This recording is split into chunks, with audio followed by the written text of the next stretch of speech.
বাংলাদেশে কাদের আছে সেটা আপনারা ভালো করেই জানেন। এবং আপনি দেখেন যারা আজকে এই মিটফুটের ঘটনা নিয়ে উস্কানিমূলক বক্তব্য দিচ্ছে, অত্যন্ত অত্যন্ত অদ্ভুতের সাথে যারা কথা বলছে, আমি তীব্র নিন্দা জানাই। যারা আমাদের শীর্ষ নেতার সম্পর্কে বাজে কথা বলছে, আমি প্রতিবাদ জানাই। আপনি দেখেন গতকালকে আহনাফ জামান নামে একজন এনসিপির, খুব সুন্দর এনসিপির ওয়ার্কার, তার ফেসবুক প্রোফাইলে হঠাৎ আব্দুল্লাহর সাথে তার ছবি আছে, সে আমাদের ইশরাককে মেরে কুকুর দিয়ে খাওয়াবে বলেছে। এটা কি একটু রাজনৈতিক কালচার? এটা কি সভ্যতা? এটা কি ভব্যতা? আপনারা বলেন তো দেখি, আমরা 5ই আগস্টের পরে আমাদের এই দায়িত্বশীল নেতৃবৃন্দর এমন কোনো আচরণে আপনারা কষ্ট পেয়েছেন, কিংবা আপনারা আমাদেরকে স্পেসিফিকলি বলেন যে মুন্না ভাই আপনি এই কাজটা করেছেন, আপনি এটা জবাব দেন। আপনি আমাকে এইভাবে কোশ্চেন করেন, আমি উত্তর দিতে প্রস্তুত।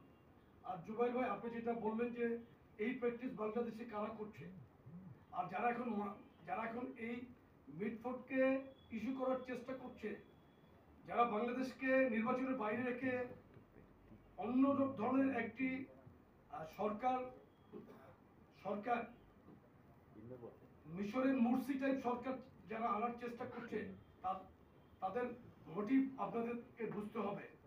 আমরা দেশের জনগণের স্বাধীনতা সার্বভৌমত্ব রক্ষার জন্য কিন্তু আমরা বাংলাদেশের সবচেয়ে বেশি রিস্ক নেওয়া একটি দল, যে দলের ইতিহাস স্বাধীনতার যুদ্ধের ঘোষণা থেকে শুরু করে এরশাদ বিরুদ্ধে 9 বছরের আন্দোলন এবং এই জুলাই গণঅভ্যুত্থানে দীর্ঘ যেই 1.5 যুগের যেই কষ্ট, ত্যাগ এবং তিতিক্ষা, সেটাকে কিন্তু আপনারা অবশ্যই একটু চিন্তা করবেন।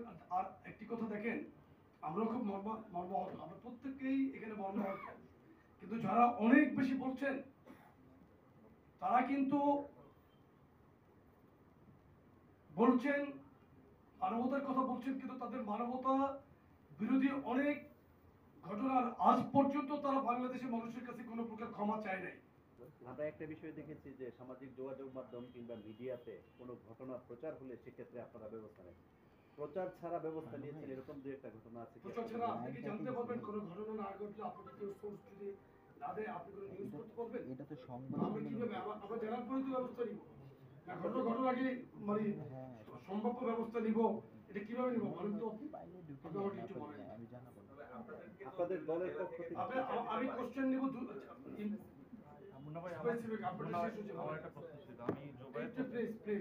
উত্তর দিই, আপনি বলেন তো, ঘটনা ঘটার পর ব্যবস্থা না নিয়ে কি ঘটনা ঘটার আগে নিব?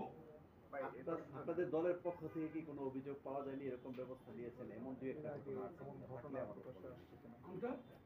মানে মিডিয়া কিংবা সামাজিক যোগাযোগ মাধ্যম ছাড়া আপনাদের দলের পক্ষ থেকে অভিযোগ দেওয়া হয়েছে যে এখানে চাঁদাবাজি হচ্ছে, ওখানে চাঁদাবাজি, ওখানে অকারেন্স হচ্ছে, এরকম মানে কোনো ব্যবস্থা নিয়েছেন কি? এরকম দু একটা ঘটনা আছে থাকলে আপনি আমাকে স্পেসিফিক বলেন। আচ্ছা বলেন, যমুনা টিভি